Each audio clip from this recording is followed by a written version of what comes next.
Hi, I'm Alex Sav and I'm here at Circuit Fit in Midtown Toronto to bring you my top 5 chest training moves.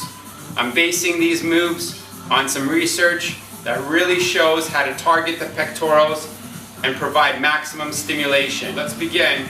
Exercise number 1, which is the 180 twisting dumbbell press. A lot of people can't do the bench press because it causes a lot of injuries. I have suffered a pec tear as a result of bench pressing with the barbell, so I've switched to dumbbells. I feel like I get a better contraction, better stimulation, better control.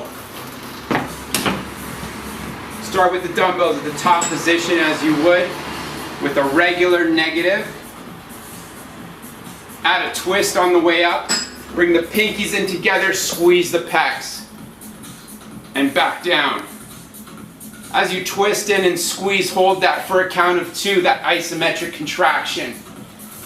Research shows that a supine or reverse grip like so stimulates the upper pecs more than a regular pronated grip, which is probably what you're using right now. So throw in that supinated twist, squeeze the pecs together, hold it, and come back for the next rep. That's really going to help bring up a weak point, which is the upper pecs.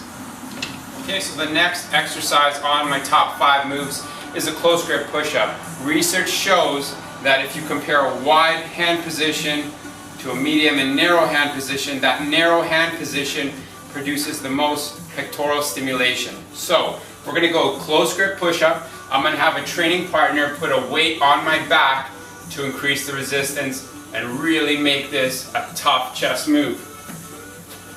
Hands about 6 inches apart. Brace the core into that push-up position. Training partner is putting the weight on your back, and from here all the way, full range of motion, drive it up. Do it in a controlled fashion and you'll have no problem keeping that weight on your back and through the pecs as you drive up. Another option, if you have it available to you, is the sandbag. I like the sandbag because it loads right over the entire torso. This is a 50-pound sandbag. Again, smooth, controlled negative, driving through with the concentric motion here, firing the pecs, and I really feel this one. I love using this as a finisher in the chest training program. Third move on my top 5 chest exercises is the cable crossover 21. Starting the bottom position with the pulley set, staggered stance, 1 foot forward, 1 foot back, brace the core with a slight lean forward. Scoop it up, squeeze the pecs. 7 reps. I'm trying to move from my shoulder joint, locking in the elbows with a slight bend to protect the joint. And I'm really focused on that pec squeeze at the top. Scooping it up, squeezing to the center, stretching it out at the base. First 7. Move that pulley system up to about chest height.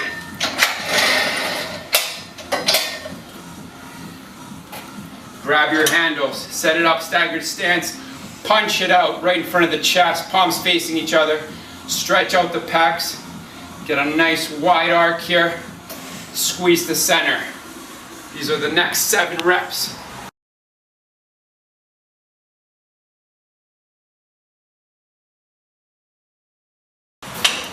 Pecs are going nuts, but we're not done yet. We have our last 7. From the top down, set it up, staggered stance, stretch it up and back, squeeze it in.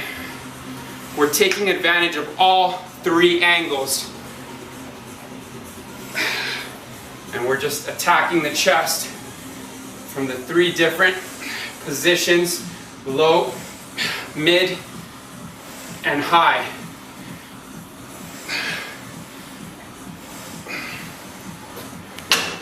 Research shows that the cable crossover elicited just as much pectoral stimulation as the bench press. In other words, this move really works, really hits the pecs. It's a great move to throw in. Try my way, 21s. So my fourth chest training exercise that I want to go through today is that kettlebell fly.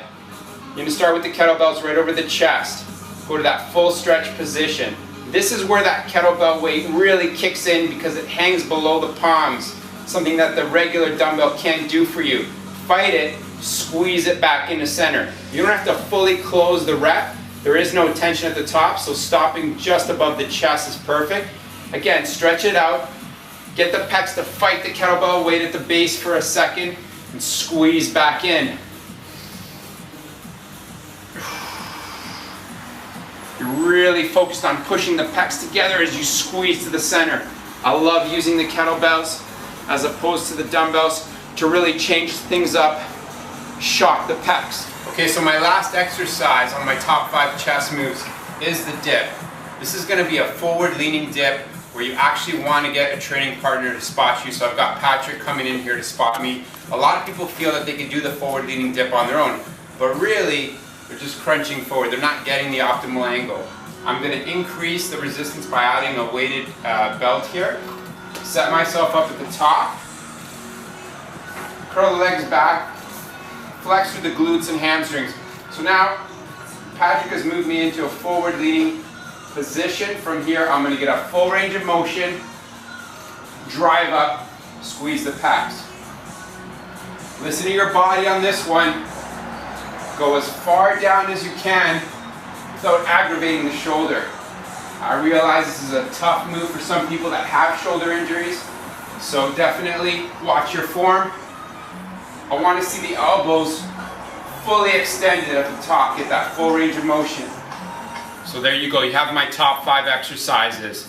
Take these exercises, mix them into your regular routine to really shock the pecs to a new level of growth. Really change up your routine. Remember, if you do the same thing over and over and over, you will plateau. You won't see results. Change things up, you'll see the difference.